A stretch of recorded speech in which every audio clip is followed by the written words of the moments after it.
ವೀಕ್ಷಕರೆಲ್ಲರಿಗೂ ದೈನಿಕ ರಾಶಿ ಫಲ ವಿಶೇಷ ಕಾರ್ಯಕ್ರಮಕ್ಕೆ ಸ್ವಾಗತ. ಇವತ್ತಿನ ಈ ವಿಡಿಯೋದಲ್ಲಿ ನಾವು ವರ್ಷ 2024 ಡಿಸೆಂಬರ್ ತಿಂಗಳಿನ 8ನೇ ತಾರೀಕಿನ ದಿನ ಸಿಂಹ ರಾಶಿಯ ಫಲಗಳನ್ನು ತಿಳಿದುಕೊಳ್ಳಲಿದ್ದು, ಈ ದಿನ ಸಿಂಹ ರಾಶಿಯ ಜಾತಕದವರ ಪಾಲಿಗೆ ಹೇಗೆ ಸಾಬೀತಾಗಲಿವೆ, ಈ ದಿನ ಗ್ರಹ ನಕ್ಷತ್ರಗಳ ಸ್ಥಿತಿಗತಿಗಳೇನು ಮತ್ತು ಇಲ್ಲಿ ಉಂಟಾಗಲಿರುವ ಯೋಗಗಳ್ಯಾವುವು, ಈ ಯೋಗಗಳ ಪ್ರಭಾವ ನಿಮ್ಮ ಮೇಲೆ ಹೇಗೆ ಕಾಣಿಸಿಕೊಳ್ಳಲಿದೆ, ಜೊತೆಗೆ ಈ ದಿನಗಳಂದು ನೀವು ಹೊಂದಿರಬೇಕಾದ ಎಚ್ಚರಿಕೆ ಏನು ಅನ್ನೋದೆಲ್ಲವನ್ನ ವಿಸ್ತಾರ ರೂಪದಲ್ಲಿ ಇಲ್ಲಿ ತಿಳಿದುಕೊಳ್ಳೋಣ. ಮಾಹಿತಿ ತಿಳಿದುಕೊಳ್ಳುವುದಕ್ಕೂ ಮುನ್ನ ನಮ್ಮ ವಿನಂತಿ ಎಂದರೆ, ನೀವಿನ್ನೂ ನಮ್ಮ ಚಾನೆಲ್ ಸಬ್ಸ್ಕ್ರೈಬ್ ಮಾಡಿಲ್ಲವೆಂದರೆ ದಯವಿಟ್ಟು ಈಗಲೇ ನಮ್ಮ ಚಾನೆಲ್ ಅನ್ನ ಸಬ್ಸ್ಕ್ರೈಬ್ ಮಾಡಿ. ಹಾಗೆ ನಿರಂತರ ವಿಡಿಯೋ ಅಪ್ಡೇಟ್ಸ್ಗಳಿಗಾಗಿ ಪಕ್ಕದ ಬೆಲ್ ಐಕಾನ್ ಕ್ಲಿಕ್ ಮಾಡಿ. ವಂಶ ಪಾರಂಪರ್ಯ ಜ್ಯೋತಿಷ್ಯರು ನಂಬರ್ 1 ವಶೀಕರಣ ಸ್ಪೆಷಲಿಸ್ಟ್. ವೃತ್ತಿ, ಉದ್ಯೋಗ, ಮದುವೆ, ಹಣಕಾಸಿನ ಸಮಸ್ಯೆ, ವ್ಯಾಪಾರ, ಆರೋಗ್ಯ ಸಮಸ್ಯೆಗಳಿಗೆ ಫೋನಿನ ಮೂಲಕ ಪರಿಹಾರ. ಇಂದೇ ಕರೆ ಮಾಡಿ. ವೀಕ್ಷಕರೇ, ಈ ದಿನವು ಭಾನುವಾರದ ದಿನವಾಗಿರಲಿದ್ದೆ. ಈ ದಿನದ ಸಿಂಹ ರಾಶಿಯ ಫಲಗಳ ಕುರಿತು ನೋಡುವುದಾದರೆ, ತುಂಬಾ ಪ್ರಯಾಣ ನಿಮಗೆ ದಣಿವಾಗಿಸುತ್ತದೆ. ನಿಧಿಗಳ ಹಠಾತ್ ಒಳಹರಿವು ನಿಮ್ಮ ಪಾವತಿಗಳು ಮತ್ತು ತಕ್ಷಣದ ವೆಚ್ಚಗಳನ್ನು ನೋಡಿಕೊಳ್ಳುತ್ತದೆ. ಕುಟುಂಬದ ಸದಸ್ಯರು ಬಹಳ ಬೇಡಿಕೆಗಳನ್ನಿಡುತ್ತಾರೆ. ನಿಮ್ಮ ಧೈರ್ಯ ಪ್ರೀತಿಯನ್ನು ಗೆಲ್ಲಬಹುದು. ಇಂದು ಟಿವಿ ಅಥವಾ ಮೊಬೈಲ್ನಲ್ಲಿ ಯಾವುದೇ ಚಲಚಿತ್ರ ನೋಡುವಲ್ಲಿ ನೀವು ನಿರತರಾಗಿರಬಹುದು ಮತ್ತು ನೀವು ಅಗತ್ಯವಾದ ಕೆಲಸ ಮಾಡುವುದನ್ನು ಮರೆತು ಹೋಗಬಹುದು. ನಿಮ್ಮ ಹೆತ್ತವರು ನಿಮ್ಮ ಸಂಗಾತಿಗೆ ಇಂದು ಒಂದು ಅದ್ಭುತವಾದ ಆಶೀರ್ವಾದ ನೀಡಬಹುದು ಹಾಗೂ ಅಂತಿಮವಾಗಿ ಇದು ನಿಮ್ಮ ವೈವಾಹಿಕ ಜೀವನವನ್ನು ವರ್ಧಿಸಬಹುದು.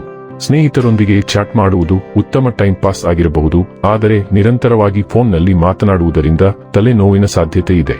ಸಮಯಗಳು ಮತ್ತು ಘಟನೆಗಳು ನಿಮ್ಮ ಸುತ್ತ ಬದಲಾಗುತ್ತವೆ, ಆದ್ದರಿಂದ ನೀವು ಚೆನ್ನಾಗಿ ಯೋಚಿಸಿದ ನಿರ್ಧಾರವನ್ನು ಬದಲಾಯಿಸಬೇಕಾಗಬಹುದು. ಜೀವನವು ನಿಮ್ಮ ಮೇಲೆ ಎಸೆಯುವ ಯಾವುದೇ ವಿಷಯಕ್ಕೆ ನೀವು ಹೆಚ್ಚು ಜವಾಬ್ದಾರಿಯುತವಾಗಿ ಪ್ರತಿಕ್ರಿಯಿಸಬೇಕು. ತುರ್ತು ಮತ್ತು ಅನಿರೀಕ್ಷಿತ ಏನಾದರೂ ಬರುವುದರಿಂದ ನೀವು ಮೊದಲೇ ಕೆಲಸ ಮಾಡಿದ ವೇಳಾಪಟ್ಟಿಯನ್ನು ಅನುಸರಿಸಲು ನಿಮಗೆ ಸಾಧ್ಯವಾಗುವುದಿಲ್ಲ. ಈ ಘಟನೆಯು ನಿಮ್ಮ ಎಲ್ಲಾ ಅಲ್ಪಾವಧಿಯ ಯೋಜನೆಗಳ ಮೇಲೆ ಪರಿಣಾಮ ಬೀರುವ ಸಾಧ್ಯತೆ ಇದೆ. ಆರೋಗ್ಯ ಮತ್ತು ಸ್ವಾಸ್ಥ್ಯ ಬಗ್ಗೆ ತಿಳಿದುಕೊಳ್ಳೋಣ. ನಿಮ್ಮ ಆಹಾರ ಕ್ರಮವನ್ನು ಪರಿಷ್ಕರಿಸಲು ಮತ್ತು ಅದರಲ್ಲಿ ಆರೋಗ್ಯಕರ ಊಟವನ್ನು ಅಳವಡಿಸಲು ಹೆಚ್ಚಿನ ಗಮನ ಕೊಡಿ.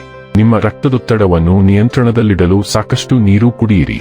ಜೀರ್ಣಾಂಗವ್ಯೂಹದ ಕಾಯಿಲೆಗಳ ಜೊತೆಗೆ ನಿಮ್ಮ ವೈಯಕ್ತಿಕ ಸಂಬಂಧಗಳು ನಿಮಗೆ ಹೆಚ್ಚು ಅಡ್ಡಿಯಾಗುವಂತೆ ತೋರುವುದರಿಂದ ಅವುಗಳನ್ನು ನಂತರ ನಿಭಾಯಿಸಲು ಪ್ರಯತ್ನಿಸಿ. ಮಾನಸಿಕವಾಗಿ ನಿಮ್ಮನ್ನು ನಿವಾರಿಸಿಕೊಳ್ಳಿ ಮತ್ತು ಇತರ ವಿಷಯಗಳ ಬಗ್ಗೆ ಯೋಚಿಸುವುದನ್ನು ನಿಲ್ಲಿಸಿ. ಡೈಲಿ ಲವ್ ಮತ್ತು ರಿಲೇಶನ್ಶಿಪ್ ಬಗ್ಗೆ ತಿಳಿದುಕೊಳ್ಳೋಣ. ಆಕರ್ಷಕ ವ್ಯಕ್ತಿಯೊಂದಿಗೆ ನೀವು ರೊಮ್ಯಾಂಟಿಕ್ ಎನ್ಕೌಂಟರ್ ಹೊಂದಬಹುದು ಎಂದು ಕಾರ್ಡ್ಗಳು ತೋರಿಸುತ್ತವೆ, ಆದರೆ ಇದು ಟೋರಿಡ್ ಮತ್ತು ನಿಕಟ ಸಂಬಂಧವನ್ನು ತೋರುತ್ತದೆ. ಆದ್ದರಿಂದ ಭಾವನಾತ್ಮಕ ಮಿತಿಗಳಿಂದ ನಿಮ್ಮನ್ನು ಮುಕ್ತಗೊಳಿಸಿ ಮತ್ತು ದಿನದ ಹೆಚ್ಚಿನದನ್ನು ಮಾಡಿ. ವೈಯಕ್ತಿಕವಾಗಿ ಸ್ವಾಮ್ಯ ಸೂಚಕವಾಗದೆ ದೂರ ಹೋಗಲು ಬಯಸಿದರೆ ಅವನು ಸ್ವಲ್ಪ ಸಮಯದ ನಂತರ ನಿಮ್ಮ ಬಳಿಗೆ ಹಿಂತಿರುಗುತ್ತಾನೆ. ನಿಮ್ಮ ಯೋಗ್ಯತೆಯನ್ನು ಅವನು ಅರಿತುಕೊಳ್ಳಲಿ. ವೃತ್ತಿ ಮತ್ತು ಹಣ ಬಗ್ಗೆ ತಿಳಿದುಕೊಳ್ಳೋಣ. ಹಲವಾರು ಹೊಸ ಮತ್ತು ವಿಭಿನ್ನ ಕೆಲಸದ ಅವಕಾಶಗಳು ಇಂದು ನಿಮ್ಮ ದಾರಿಗೆ ಬರಲಿವೆ. ಹೊಸ ಗ್ರಾಹಕರು ಅಥವಾ ಗ್ರಾಹಕರ ವಿಪರೀತ ಇರುತ್ತದೆ ಮತ್ತು ಹಲವಾರು ಯೋಜನೆಗಳನ್ನು ನಿಮಗೆ ನೀಡಲಾಗುವುದು.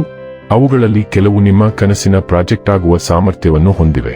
ಈ ಅವಕಾಶವನ್ನು ಬಳಸಿಕೊಳ್ಳುವ ಸಲುವಾಗಿ ನೀವು ಇಂದು ಹೆಚ್ಚುವರಿಯಾಗಿ ಶ್ರಮಿಸಬೇಕಾಗುತ್ತದೆ ಮತ್ತು ನೀವು ಅದರ ಪ್ರತಿ ನಿಮಿಷವನ್ನು ಆನಂದಿಸುವಿರಿ. ಇನ್ನು ಕೊನೆಯದಾಗಿ ಈ ದಿನ ಮಾಡಿಕೊಳ್ಳಬೇಕಾದ ಉಪಾಯಗಳ ಕುರಿತು ನೋಡುವುದಾದರೆ, ವರ್ಧಿತ ಆರೋಗ್ಯಕ್ಕಾಗಿ ಬಡ ಮತ್ತು ನಿರ್ಗತಿಕ ಮಕ್ಕಳಿಗೆ, ವಿಶೇಷವಾಗಿ ಯುವತಿಯರಿಗೆ ಬಿಳಿ ಪರಿಮಳಯುಕ್ತ ಸಿಹಿ ತಿಂಡಿಗಳನ್ನು ವಿತರಿಸಿ. ವೀಕ್ಷಕರೇ, ಇದಾಗಿತ್ತು ಸಿಂಹ ರಾಶಿಯ ಜಾತಕದವರ ದೈನಿಕ ರಾಶಿ ಫಲದ ಮಾಹಿತಿ ಇಷ್ಟವಾದರೆ ವಿಡಿಯೋವನ್ನು ಲೈಕ್ ಮತ್ತು ಶೇರ್ ಮಾಡಿ. ಹಾಗೆ ಚಾನೆಲ್ ಸಬ್ಸ್ಕ್ರೈಬ್ ಮಾಡುವುದರ ಜೊತೆಗೆ ನಿರಂತರ ವಿಡಿಯೋ ಅಪ್ಡೇಟ್ಸ್ಗಳಿಗಾಗಿ ಪಕ್ಕದ ಬೆಲ್ ಐಕಾನ್ ಕ್ಲಿಕ್ ಮಾಡಿ.